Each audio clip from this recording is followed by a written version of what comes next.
Welcome to According to Sam, folks. This is episode 198, and happy Good Friday. I hope you guys have a great holiday weekend. I have a lot to share with you guys in this podcast, and we're going to talk about religion in this podcast. This is Holy Week. Today's Good Friday. Easter is on Sunday. So I think that it's fitting to talk a little bit about religion in this podcast. Now, it's going to be about news. We're still going to be talking a little bit about Russia. We're going to be talking about, some current events that have been going on in Russia. And I'm going to begin to break down a little bit of what I think the conflict in Ukraine is about more broadly.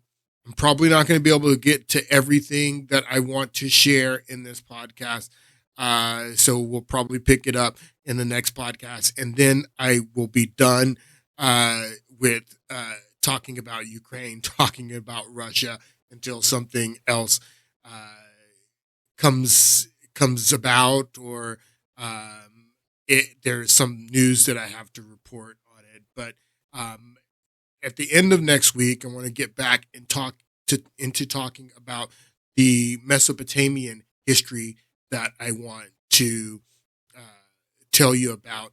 And the reason that I want to get back into that is because I want to, the same way that I broke down and gave you details about the conflict that is going on in Ukraine, and the series of podcasts that I've been doing over the past few weeks, talking about that. I want to break down the conflict in Israel, the conflict between the Israeli government, the Israeli people, and the people there in Gaza, and also the West Bank, and just break that down. And to do that, I'm going to have to go back and explain a lot of stuff that I want to tell you before I get into the current events of what's happening in Israel today.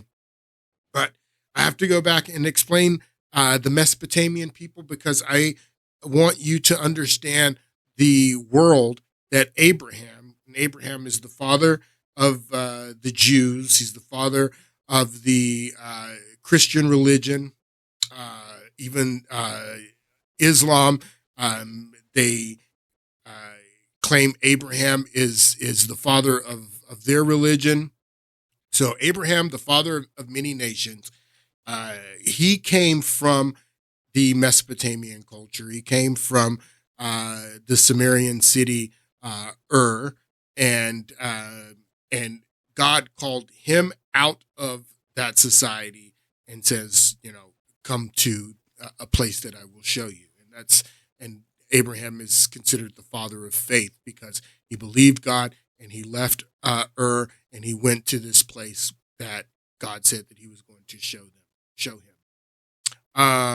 So I want you to understand the culture, the world there in the Mesopotamian city that Abraham came from, the culture in that surrounding area. You have to understand the Hammurabi Babylonian empire to understand the Nebuchadnezzar Babylonian empire, because Nebuchadnezzar was recreating everything that Hammurabi had created in the Hammurabi Babylonian empire. So Nebuchadnezzar, when he takes captive of the Jewish people, which is called the Babylonian captivity, you have to understand. So I have to break that all down to you so you can understand what the Hammurabi Babylon was about, so you can understand that Nebuchadnezzar was recreating all of that. And then when Nebuchadnezzar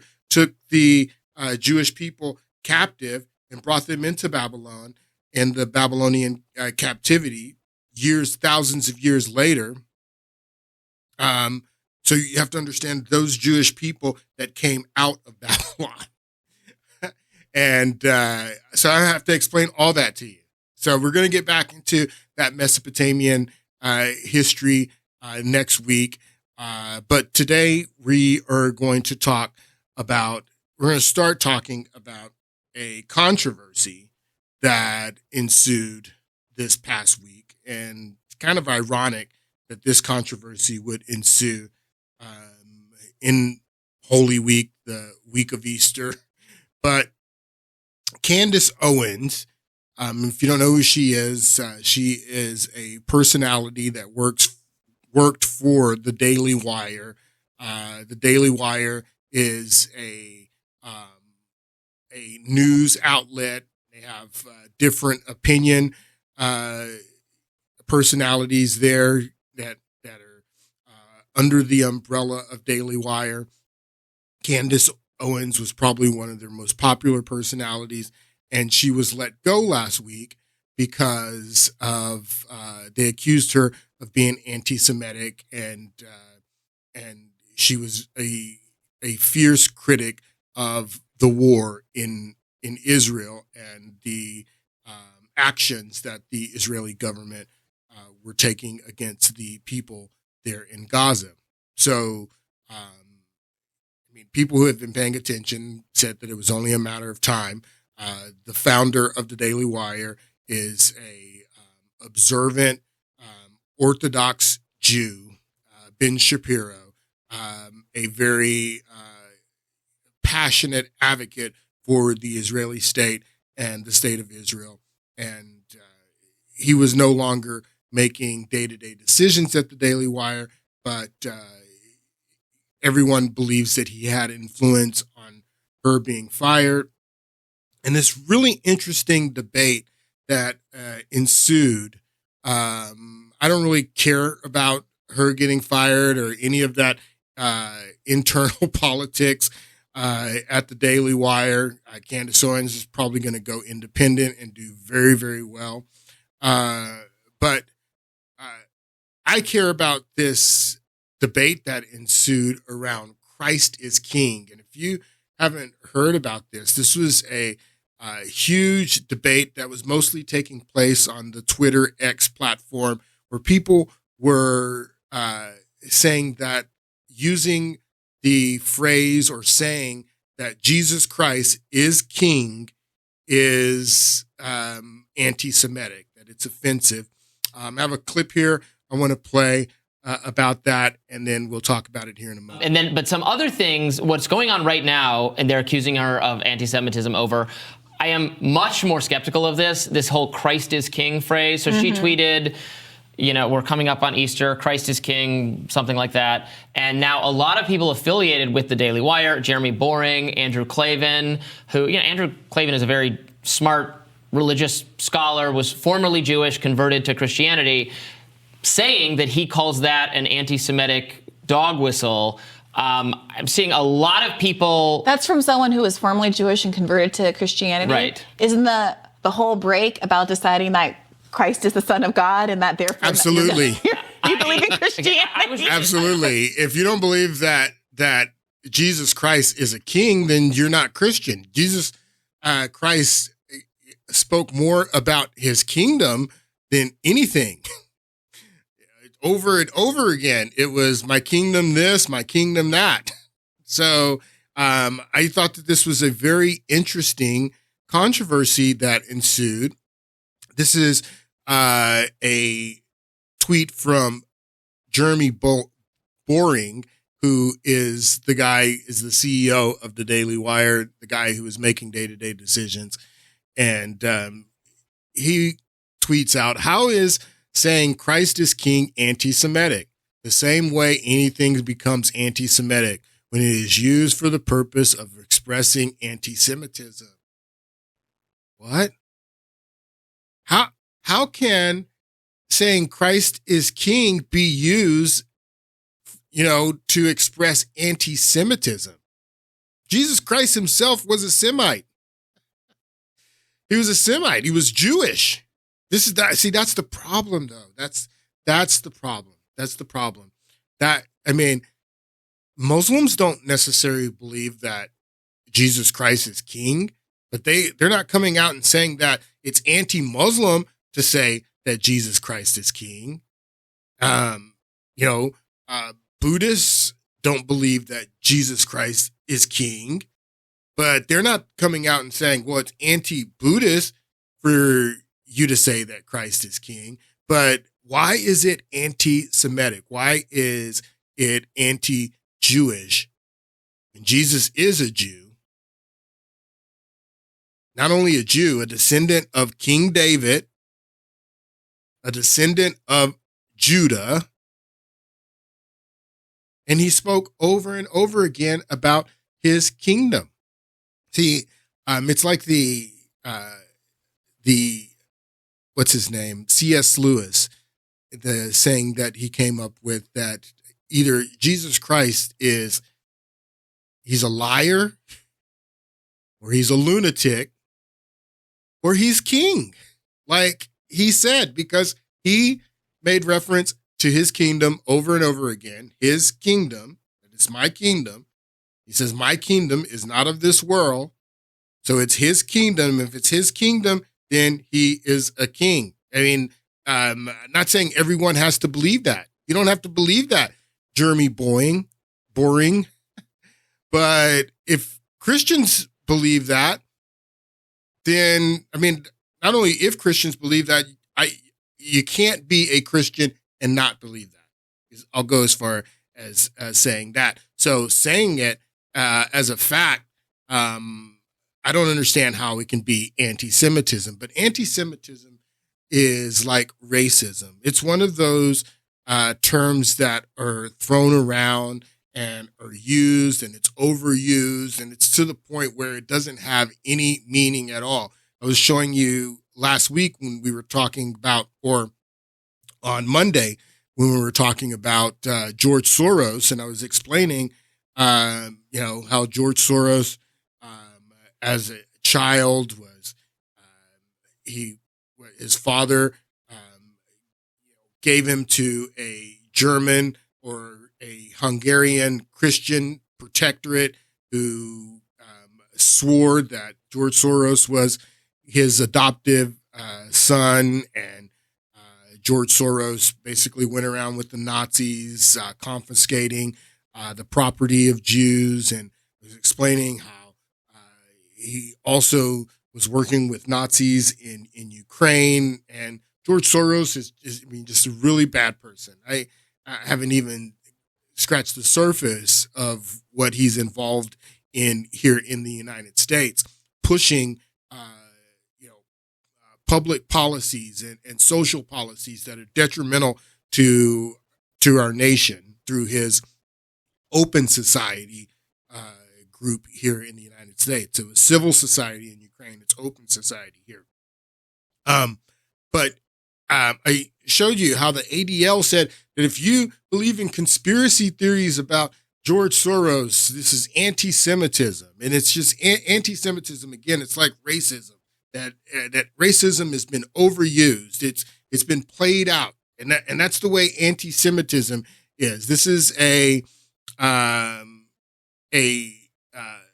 politician from Israel doing an interview years ago with Democracy Now! Take a listen to what she says. Often when there is dissent expressed in the United States against policies of the Israeli government, people here are called anti-Semitic. What is your response to that as an Israeli Jew? Well, it's a trick. We always use it. It's a trick. We always use it. To that as an Israeli Jew. Well, it's a trick. We always use it. When from Europe somebody is criticizing Israel, then we bring up the Holocaust. When in this country people are criticizing Israel, then they are anti-Semitic.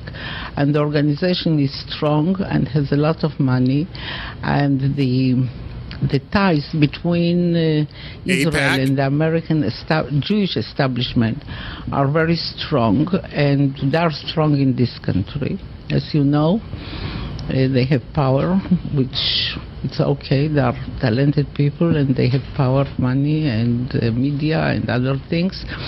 And their attitude is Israel, my country, right or wrong, the identification. And they are not ready to hear criticism. And it's very easy to blame people who criticize certain acts of the Israeli government as antisemitics and to bring up the Holocaust and the suffering of the Jewish people, and that justify everything we do to the Palestinians. Now they do the same. They do the same thing with racism and slavery. Absolutely, do the same thing with racism and slavery, and they use it. They use it as a political ploy. Should you be able to have legitimate criticisms of Israel? Absolutely. Absolutely you should. And just because you have criticisms of Israel doesn't mean that you're anti-Semitic. And saying Christ is king. Now, why is this a big deal? Why is this a big deal? I'm going to play. No, not that. Oh, here she is. Let's listen to what Mrs. Rose says here. Take a listen. When we say Christ is king, we have to understand both the historical context and spiritual context of the phrase and what it really means. When Jesus came into the world over 2,000 years ago, the Jews were awaiting the Messiah. Some of the Jewish people, they believed that that Messiah would set them free from Roman rule. When Jesus Christ came, born in a manger in Bethlehem, truly a king, but born in poverty, people would try to make him king. When he was doing his miracles and preaching, he would flee them. He would say, "My kingdom is not of this world." He was there, ultimately, he was going to come to die on a cross in public humiliation for the sins of all people. He's saying to us as Christians, you may be called to do work in media and politics to reform it, but my kingdom is not of this world. My kingdom is eternity. In this world, we will have persecution. The Christian project can involve working in politics. It involves it for me. But the end of the Christian project here on earth is not political power, but it's an eternal kingdom that we are aiming towards. If we face discrimination or persecution as Christians in this life, our response should not be immediately to grab the sword and say, "How dare you, Christ is king." But our response should be, "I love you. Christ is king, I love you." On that day, many will say to me, "Lord, Lord,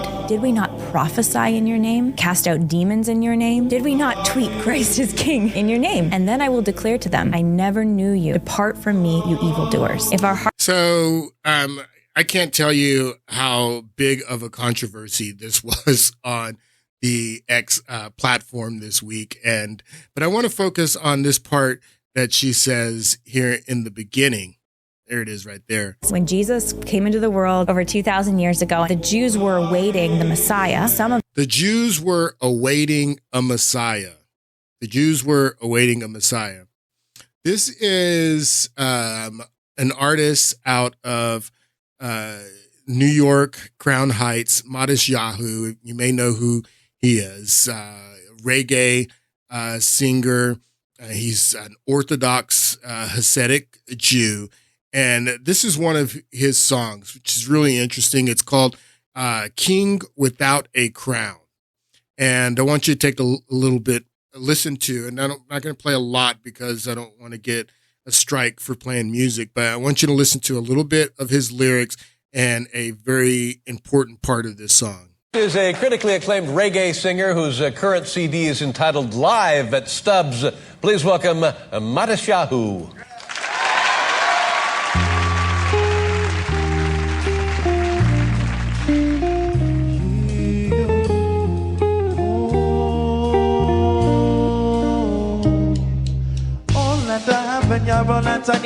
Each and every day I pray to get to know you. Please wanna be close to you. Yes, I'm so hungry, like water for my soul when it gets thirsty. Without you, there's no me or the. Can't get rid of your frown. You're trying to reach onto the heights and run down on the ground. Give it up your pride, then you heard the sound. Out of night comes day, out of day comes light. Lullaby to the one lights a light in a ray. Making room for his love, a fire gun blaze. Make room for his love and a fire gun blaze. What's this feeling? My love with a hole in the ceiling. Giving myself to you now from the essence of my beginning. I sing to my God. Songs of love and healing. I want Mashiach now. So right there, I want Mashiach now. He says it over and over again. And then he says, we want Mashiach now. Listen. Songs of love and healing, I want Mashiach now. Time it starts beating. What's this feeling? Man, I've been beholding a seeding. Giving myself to you now from the essence of my being, and I sing to my God. Songs of love and healing, I want Mashiach now. Yeah. So I want Mashiach now. What is he talking about? Mashiach is Messiah. That's what Rose is talking about here. That the Jews had been waiting for a Messiah for thousands of years before, or about 1,000 years before Jesus was ever born and ever comes on the scene. So Christians believe that Jesus is Messiah. This guy is singing that he wants Mashiach because Jews are still waiting on Mashiach. They're still wanting Mashiach to come. That's why it is offensive and anti-Semitic, particularly to Jews, not because Christ is king is anti-Semitic. That's not the part that is anti-Semitic, because of what Christ is king implies. Christ is king implies that Jesus is Mashiach. That's why Jews uniquely have a problem with the phrase Christ is king, and they're saying that it's anti-Semitic because Christ is king. King means Mashiach. So that's why they have a problem with it. And that's what the passage in Matthew 16. I'm not going to take you all the way through this because one day I will. But this is a very, very important passage of scriptures in the Bible. This is at the end of Jesus's ministry, before he goes into Jerusalem and he is killed during the Passover. This was the week before. It would have been right before the Palm Sunday, or Palm, the laying of the palms that happens when he enters the city. But if you see here, they've titled this passage of scripture that Peter declares Jesus Messiah. Mashiach is what Peter declares Jesus. And it says that when Jesus came to the region of Caesarea Philippi, he asked his disciples, who do people say that the Son of Man is? He's saying, who are all the people saying that I am? And they replied, not just Peter, the group, some saying John the Baptist, others saying Elijah, still others say Jeremiah. So a lot of the people were wondering about who Jesus is at the end of his ministry there in the region of Judea. Who is this guy that's raising people from the dead, healing the sick, making the blind see? Who is this guy? And people were saying that it was John the Baptist reincarnated, Elijah reincarnated, Jeremiah reincarnated, and then Jesus said to his disciples who were there with him, who do you say that I am? And this is what Christianity is all about. This entire passage, I'm sorry, but it's not about Peter. This entire passage is about Jesus and his identity. Yes, you may not believe that Christ is Mashiach and that Christ is king. You may believe that he was just some good guy, who walked the earth and said some nice things. You may believe that he's a lunatic. Again, back to C.S. Lewis, liar, lunatic, or Lord. But for Christians, if you're a Christian, you believe he's king. Not only king, you believe he's Mashiach. That's what king means. And that's what this passage is about. This entire passage in Matthew 16 is about Jesus's identity. Who is he really? The people in the area of Judea, many of them, they didn't believe that he was Mashiach. They didn't believe that he was Messiah. Some of them believe he was John the Baptist that had come back, or Elijah, or Jeremiah. But what about you? Who do you say that I am? Jesus asked his disciples, and Peter answered, you are the Messiah, the Son of the living God. King. King. There's more. I one of these days, I'm going to take you through this passage in detail because it's a very important passage. This is the passage that Catholics believe that Jesus gives Peter control of the church. This is the foundational passage for the papacy and the establishing the Bishop of Rome as a dominant figure in the Catholic religion. It all comes from this passage, but there's a lot more going on here. One of these days I'm going to show you that, but let's get into talking about Russia, still talking about religion though, because the patriarch, the Russian Orthodox patriarch, has declared the war in Ukraine a holy war now. It says Ukraine is now holy war, Russian church declares. Now, hold on.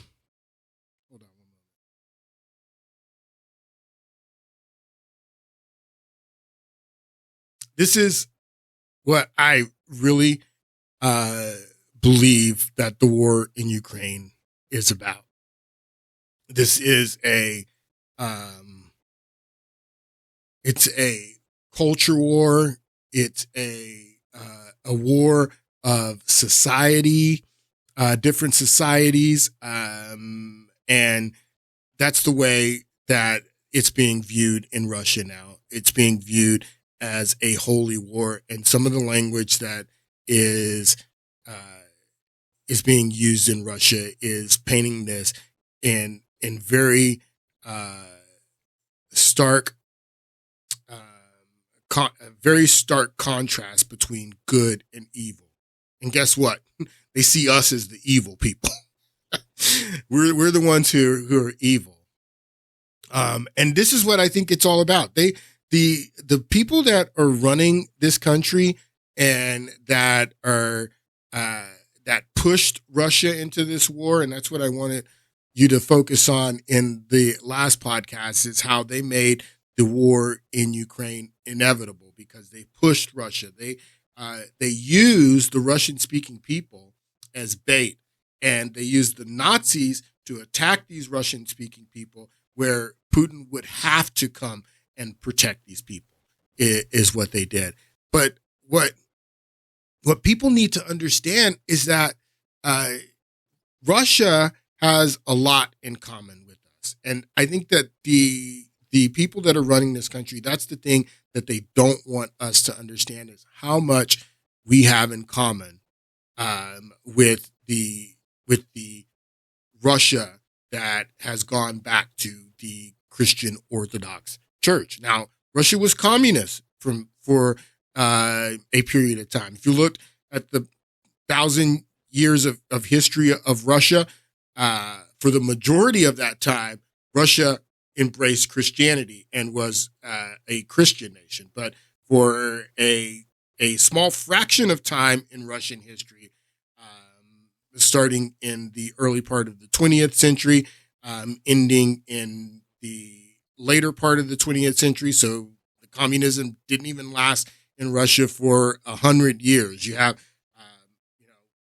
900 years of them embracing Christianity, and a small period of time in the 20th century where they were communists, and communists are atheists. But now Russia is not communist anymore. They're no longer atheists, and they have turned back to embracing their Christian roots. I want you to take a look here at a Russian baptism in northern Russia. Take a look.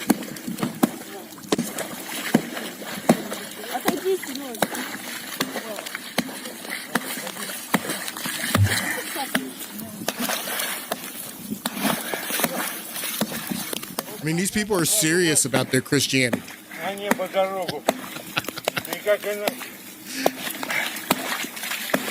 They're serious about it. Здесь мелку вытащи. Давай лопату надо защищать. Давай. А ты сейчас не грубо, да?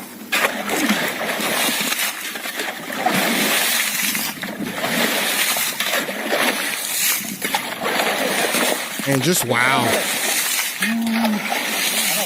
This is how you get baptized in northern Russia.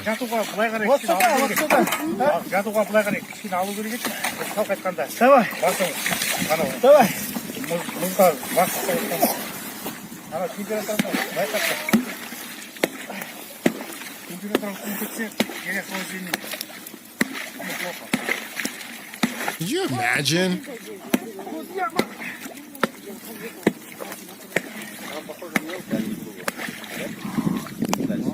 Ну, вмещайся, да? Подожди.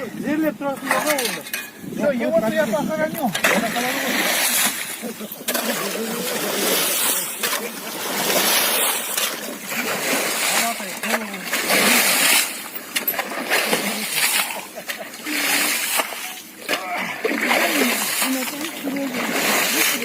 Че? Заходи. Давай.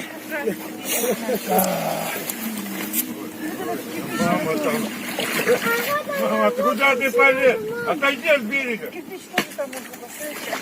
На нее прям вот эту картинку.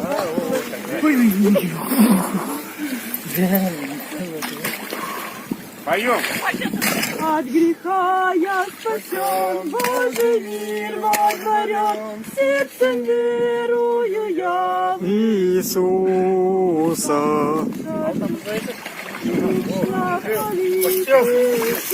Встань сюда. Будем молиться. Брат Казвек, веришь ли то, что Христос Иисус, Сын Божий, личный твой Спаситель? Верю. По вере твоей крещу во имя Отца, Сына и Духа Святого. Аминь. Аминь.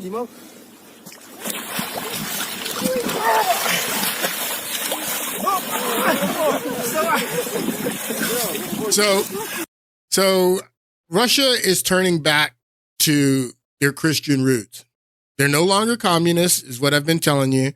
And now the patriarch, the Russian Orthodox patriarch, has declared the war in Ukraine a holy war. Now, if you remember, the Ukrainian parliament voted to kick the Russian Orthodox Church out of Russia in this democracy. I tell you, this is a democracy. So this happened last year. They voted to kick the Russian Orthodox Church out of Ukraine. They alleged that they had links to Russia. Of course, they have links to Russia. It's the Russian Orthodox Church. But they banned them in Ukraine. And now from Russia, the patriarch is saying that what's going on in Ukraine is nothing less than a holy war. So I want you to watch this clip about the Russian icons that this was about 15 years ago.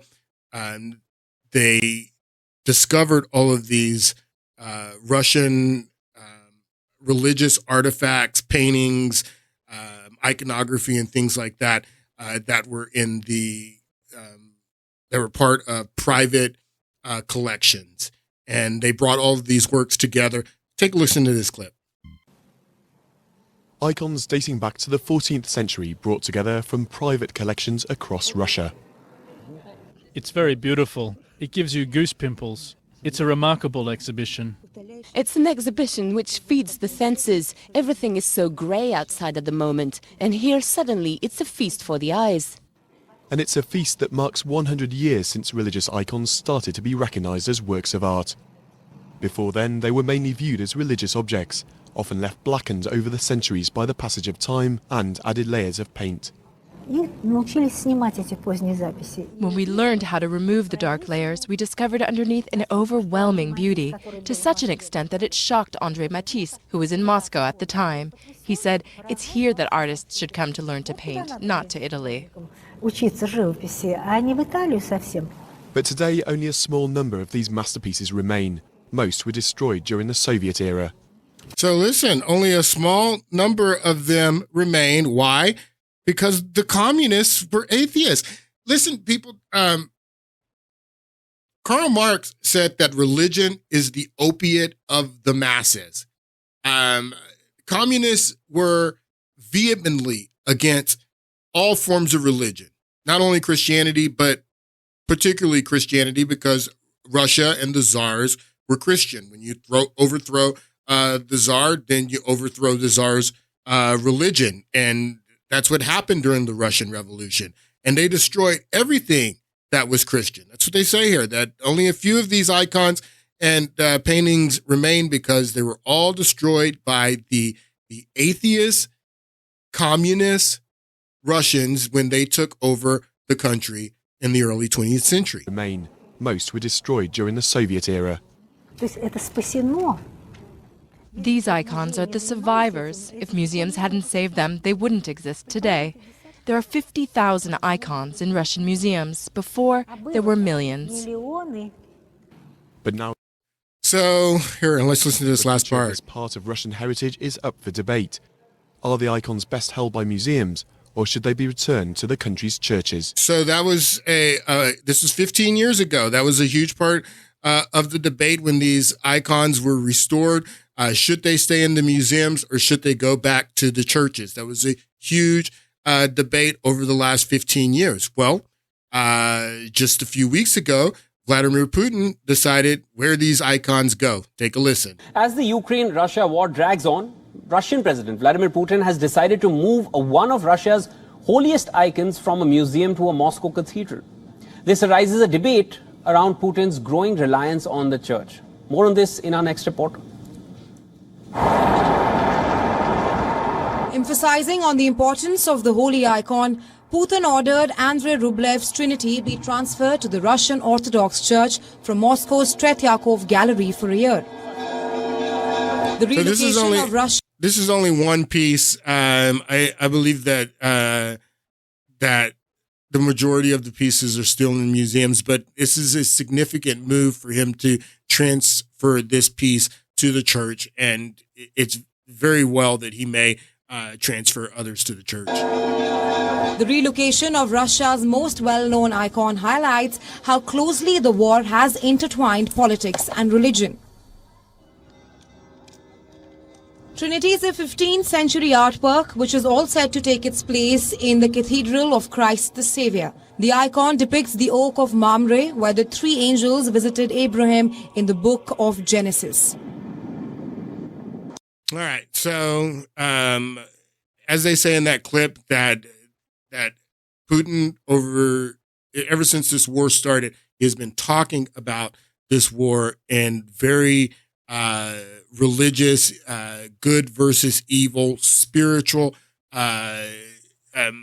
using all of that language and all of that type of rhetoric in his speeches. This is one of those speeches. I want to show you a few bits of this. This was last year, around February, and this was an address that Putin gave to the nation. Take a listen to this first part, and then I have another clip from this speech that I want to play. There are cardinal major changes in the world. There are historic changes that determine the future of our country and our people. Every one of us has a great responsibility. About a year ago, in order to protect our people on our historic land, in order to ensure security, in order to liquidate the threat that appeared from the Kiev regime after the military coup in 2014, we decided to conduct a special military operation. So he's talking about the coup d'etat in 2014 and that the Nazis began to attack the people in Donbass, all the things that I told you over the past two podcasts. That's what Putin is referring to here. We decided to conduct a special military operation. Step by step, we will continue to resolve the objectives that are before us. Starting from 2014, Donbass has been fighting to defend its right to live on its territory and speak its own language. They have been fighting for its right to live on its own territory and speak its language. They were fighting and not giving up in the conditions of a blockade and constant shelling. And in the context of complete hatred from the Kiev regime. In context of complete hatred. I showed you the hatred in the last podcast that the Nazis were teaching their kids, their children at school to chant, "Hang the Russians, hang the Russians." You can't live with the people that feel that way about you. Well, how could I live in a country with people that are out of school teaching their kids to hang the blacks, hang the blacks? How could I live in a country with those people? And that's what Putin is talking about here, that the government there in Kiev, supported by the United States, they hated the people that they were supposedly trying to repatriate in the Donbass. They were ethnically cleansing them out of that region, is what they were doing with the support of the United States.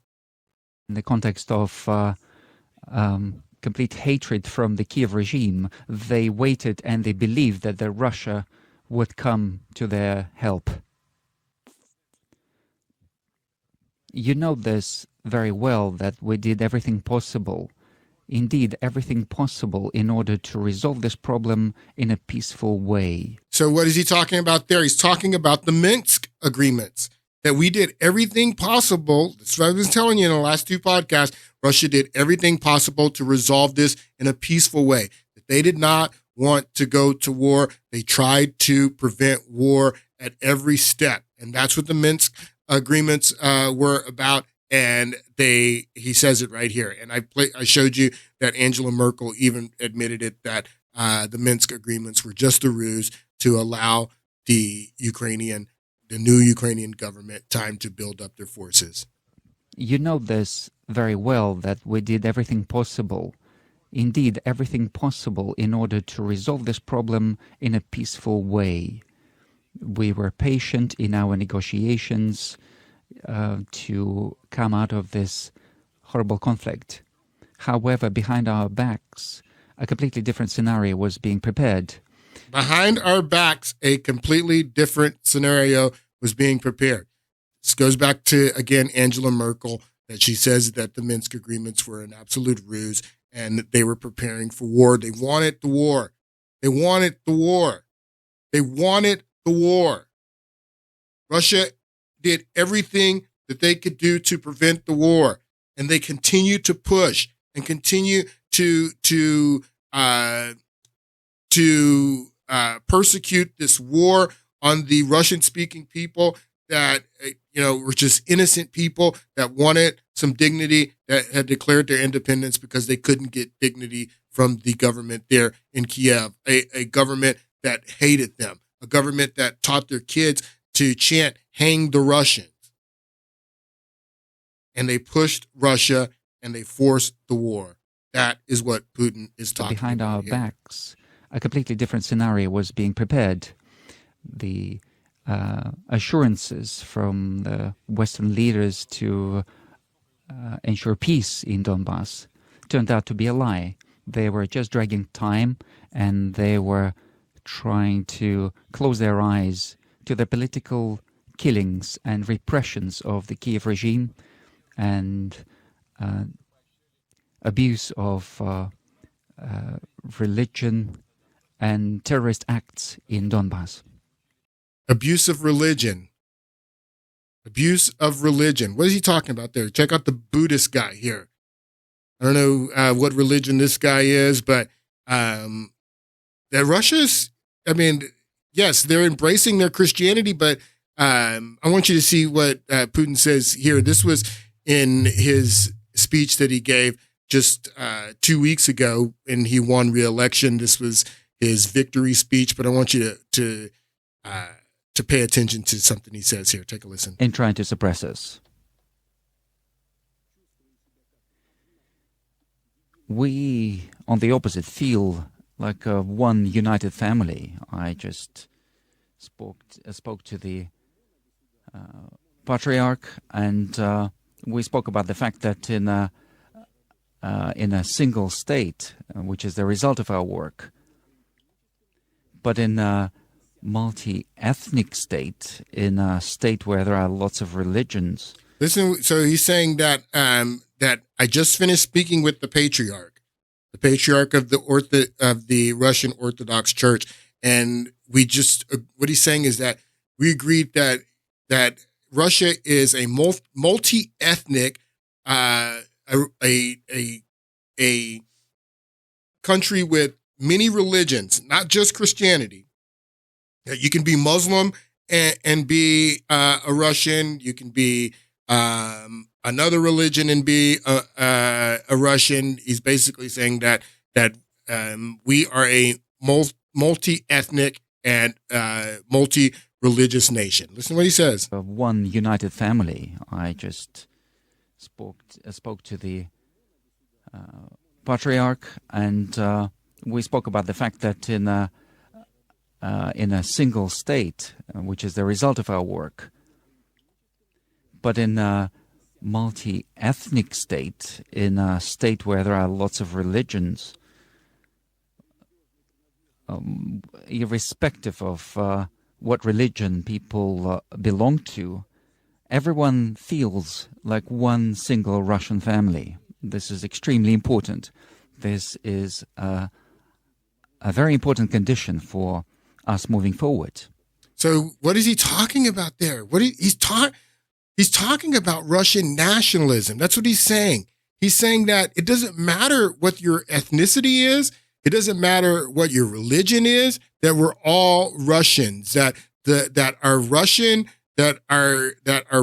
identity is what should bring us together. It reminds me so much of the speech that Donald Trump gave when he was inaugurated in 2017. I want you to listen to a little bit of it, and I want to show you some similarities in what Donald Trump was saying in 2016 or 17 and what I just played for you from Putin. Take a listen. At the bedrock of our politics will be a total allegiance to the United States of America. And through our loyalty to our country, we will rediscover our loyalty to each other. When you open your heart to patriotism, there is no room for prejudice. So listen to that. So that's the exact same thing that Putin is saying here.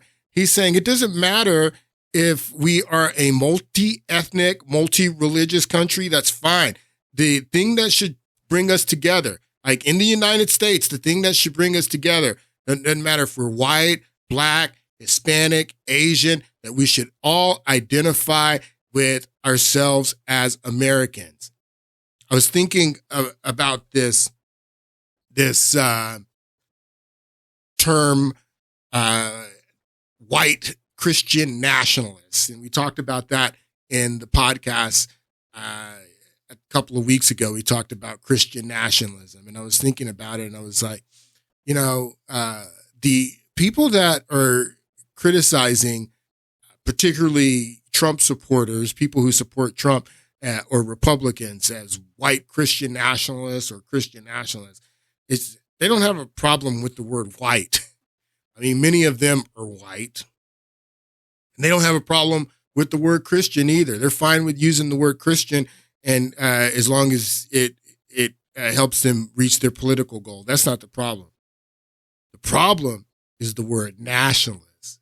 And I started thinking about this. This is That's what this white Christian nationalism and Christian nationalism is about. Is it okay to be a Christian globalist? I mean, rather than a Christian nationalist, because that seems to be where these people have a real problem with, is the focus on the nationalism and saying that we are a nation that is going to focus on our nation and our patriotism and our identity as Americans is what should bring us together and what we can find commonality in, and that's the thing that should really be the focus of our country, the nationalist part. That's what the globalists have a problem with, and I identified that. It's not the white part, it's not the Christian part, it's the nationalist part that they have a problem with, and that's what Donald Trump is talking about here. He is talking about American nationalism.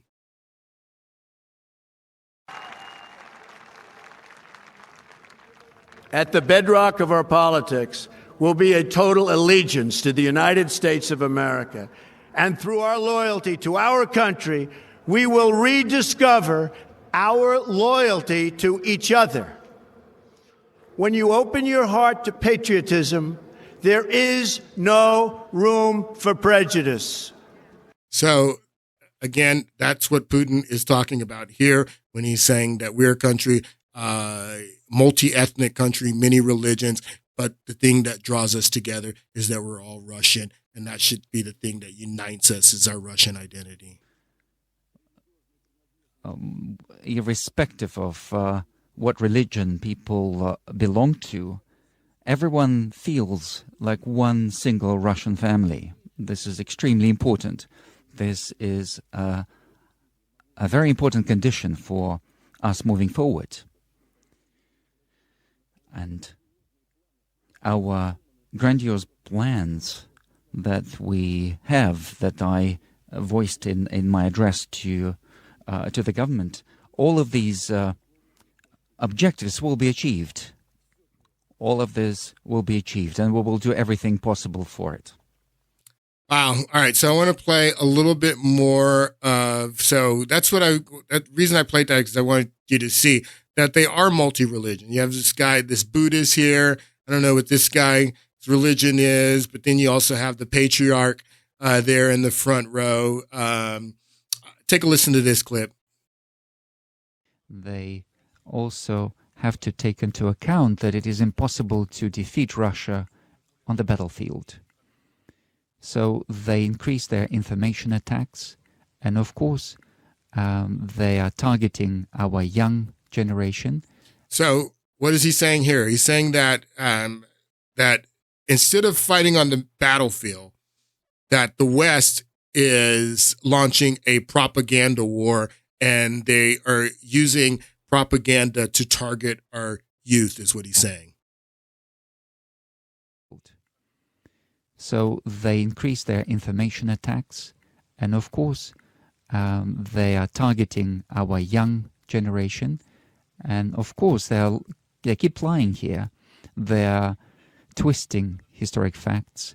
They are going against our culture, against our religious organizations. Look at what they've done to their own people. They're destroying family, national identity. He says, look at what they're doing to their own people. They're destroying family, the family unit, and national identity is what they're doing. What I'm telling you, people, is that they are making this a war, a holy war, good versus evil, and they see us as the evil. Going back to communism, yes, Russia was communist. They were taken over by the Bolsheviks, and the communist revolution happened, and the Russian Revolution happened, and yes, they were communists, which is atheistic, but they're no longer communists. They've gone back to Christianity. I want you to listen to, and we're going to listen to this speech from Dwight Eisenhower. When we get back into this on Monday, we're going to listen to a lot of Dwight Eisenhower's farewell address that he gave in January of 1961. But I want you to listen to this little part right here and what Eisenhower is saying in 1961 in his farewell address. Throughout America's adventure in free government, our basic purposes have been to keep the peace, to foster progress in human achievement, and to enhance liberty, dignity, and integrity among peoples and among nations. To strive for less would be unworthy of a free and religious people. To strive for less would be unworthy of a free and religious people. He says that we, in America, in 1961, that we strive for peace. We strive to make peace.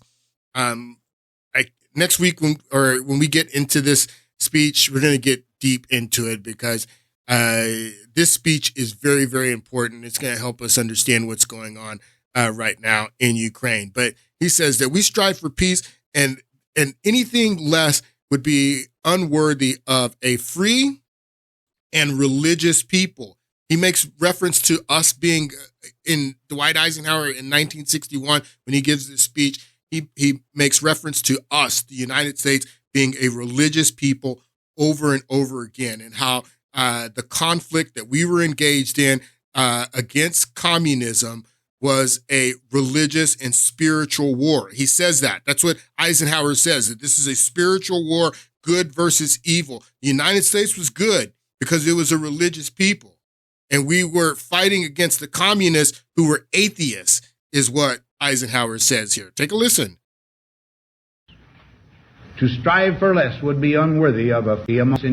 Our basic purposes have been to keep the peace, to foster progress in human achievement, and to enhance liberty, dignity, and integrity among peoples and among nations. To strive for less would be unworthy of a free and religious people. Any failure traceable to arrogance or our lack of comprehension or readiness to sacrifice would inflict upon us grievous hurt, both at home and abroad. Progress toward these noble goals is persistently threatened by the conflict now engulfing the world. What's the conflict that's now engulfing the world? The conflict is communism and the Cold War and our conflict with the communists, the atheist communists. This is what he says. It commands our whole attention, absorbs our very beings. We face a hostile ideology, global in scope, atheistic in character, ruthless in purpose, and insidious in method. Atheistic in character is what Eisenhower says here. That we're in a spiritual conflict, good versus evil. And we're going to get into this speech more in the next podcast. And we are religious people, and we're fighting against the atheists. And that is that's the context of this spiritual conflict that we're engaged in, according to Eisenhower. That they're atheistic, they're ruthless, and we are a moral people, and we're religious. We're religious people. That's flipped on its head, people. That's flipped on its head.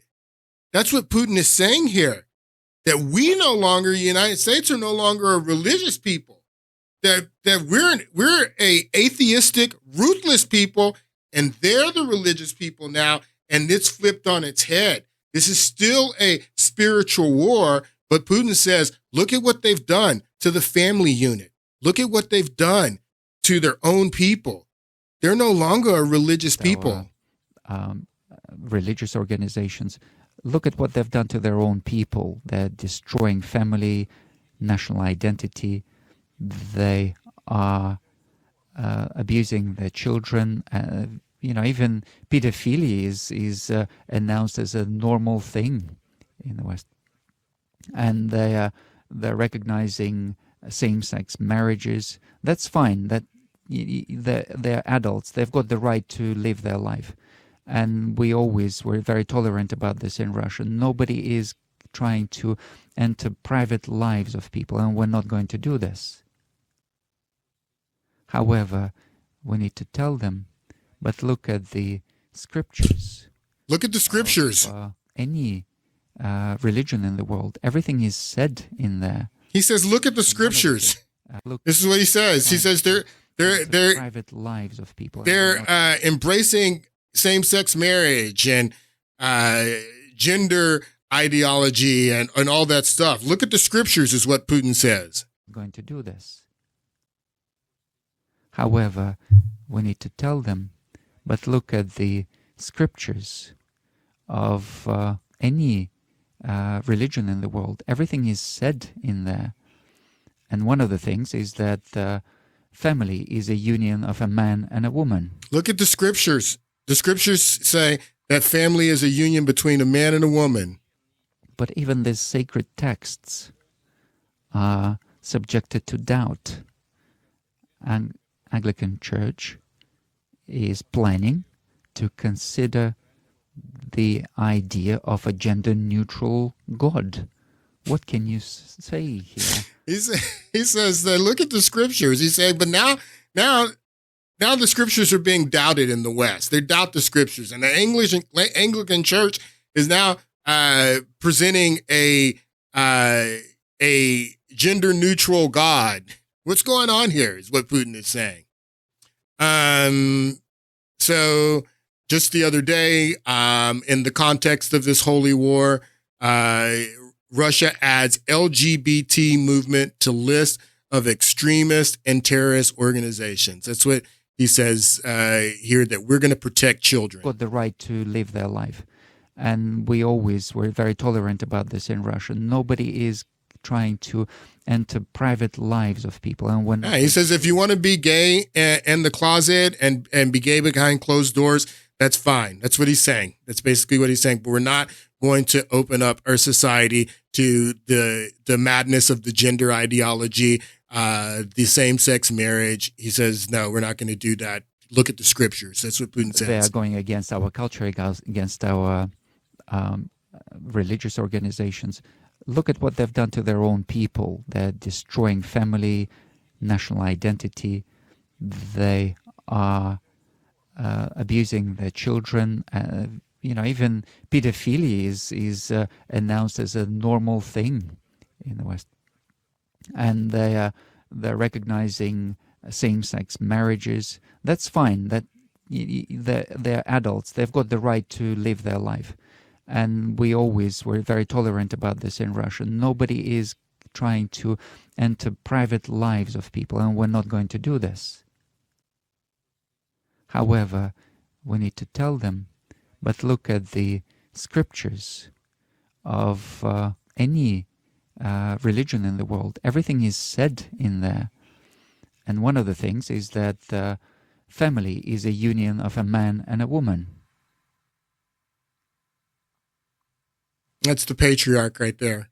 He's sitting right up front. Even the sacred texts are subjected to doubt. And Anglican Church is planning to consider the idea of a gender-neutral God. What can you say here?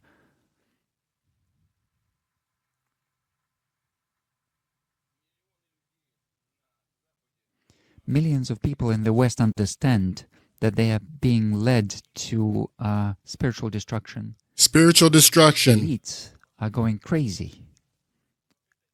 And this cannot be cured, it seems.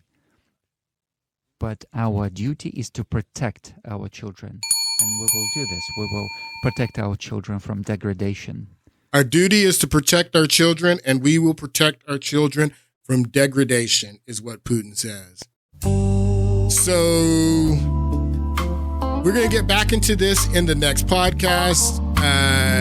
We're going to look at the Eisenhower farewell address and talk more about what I believe this clash of cultures is really about, what the war in Ukraine is really about. We should finish up on Monday, and then we'll get back into Mesopotamian history on Friday. Thank you guys so much for listening.